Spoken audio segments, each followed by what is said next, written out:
აფხაზეთის ავტონომიური რესპუბლიკის იძულებით გადაადგილებულ პირთა მინისტრმა დავით ფაცაციამ სამინისტროსა და ადგილობრივი ხელისუფლების წარმომადგენლებთან ერთად წყალტუბოში დევნილთა განსახლების ადგილას მდებარე ბაგაბაღის აღსაზრდელებს დამდეგი შობა ახალი წელი მიულოცა და საახალწლოდ საჩუქრები გადასცა.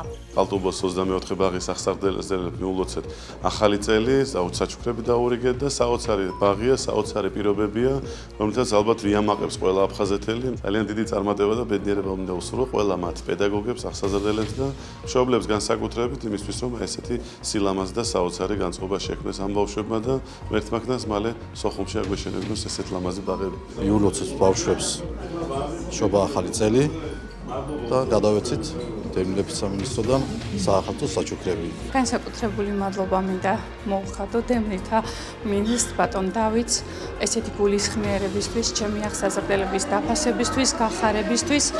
მე ვცნობ მათ გადადგმულ თითოეულ ღირსეულ ნაბიჯს.